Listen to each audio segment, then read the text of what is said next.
Hello guys, welcome to my YouTube channel learn and grow by Sonisha. आज हम आप लोगों को बीए सेकंड सेमेस्टर मानव भूगोल का जो है बहुत ही इम्पोर्टेंट क्वेश्चन कराऊंगी। वो क्वेश्चन है मानव भूगोल की परिभाषा तथा इसके विशेष क्षेत्र का वर्णन कीजिए। तो आज मैं आप लोगों को मानव भूगोल की डिफिनीशन तथा उसका विशेष क्षेत्र बताऊंगी। तो चलिए वीडियो को स्टार्ट करते हैं। पहले हम जानेंगे मानव भूगोल क्या है। मानव भूगोल की परिभाषा तो इमैनुअल कांट के अनुसार भूगोल वह विज्ञान है जिसमें पृथ्वी के उस भाग का अध्ययन किया जाता है जो मानव का घर है।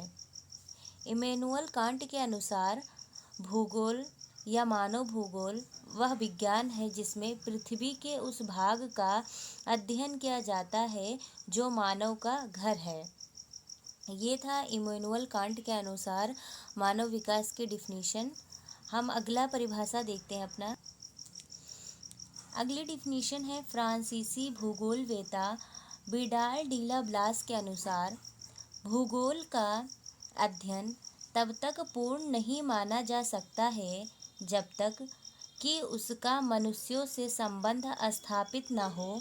किसी प्रदेश की प्राकृतिक रचनाओं का अध्ययन ही भूगोल नहीं बल्कि उन प्राकृतिक रचनाओं का वहाँ के निवासियों के साथ विशेष संबंधों का अध्ययन ही मानव भूगोल है।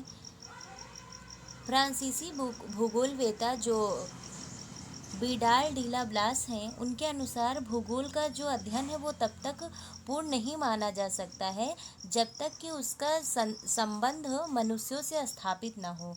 किसी प्रदेश की प्रकृति रचना अध्ययन ही भूगोल नहीं है बल्कि उन प्राकृतिक रचनाओं का वहाँ के जो निवासी हैं, रहने वाले हैं, उनके साथ विशेष संबंधों का अध्ययन ही मानव भूगोल है। अब हम देखते हैं मानव भूगोल का विशेष क्षेत्र। मानव के क्रियाकलापों को भौतिक शक्तियाँ सदैव प्रभावित करती हैं। अपने लाभ व कल्याण के लिए मानव प्राकृतिक वातावरण में परिवर्तन करके सांस्कृतिक वातावरण निर्माण करता है। इस तरह मानव की स्थिति केंद्रीय होती है जिसे एक और प्राकृतिक वातावरण होता है जबकि दूसरी ओर सांस्कृतिक वातावरण। जो मानव भूगोल का विशेष क्षेत्र है वो मानव क्रियाकलापों को भौतिक शक्तियाँ सदैव जो है वो प्रभावित करती हैं। अपने लाभ व कल्याण के लिए मानव प्रकृति वातावरण में परिवर्तन करके जो सांस्कृतिक वातावरण का निर्माण करता है। इस तरह मानव की स्थिति केंद्रीय होती है जिसे एक और प्राकृतिक वातावरण और दूसरी ओर से सांस्कृतिक वातावरण स्थापित होता है। मानव भूगोल के कार्य क्षेत्र या अध्ययन क्षेत्र के मुख्य रूप से 3 पहलू हैं। जो मानव का कार्य क्षेत्र या इसको अध्ययन क्षेत्र कहते हैं वो 3 तरीके से होता है या 3 प्रकार का होता है।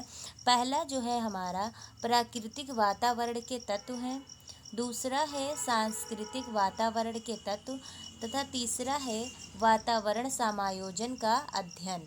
ये हमारे 3 जो हैं मानव भूगोल के विशेष क्षेत्र हैं। प्राकृतिक वातावरण के तत्व, सांस्कृतिक वातावरण के तत्व और वातावरण समायोजन का अध्ययन। तो आप लोगों को मानव भूगोल की परिभाषा तथा इसके विशेष क्षेत्र को मैंने बता दिया है। आई होप आप लोगों को अच्छे से समझ में आ गया होगा। आज की वीडियो में बस इतना ही। मिलते हैं नेक्स्ट वीडियो में।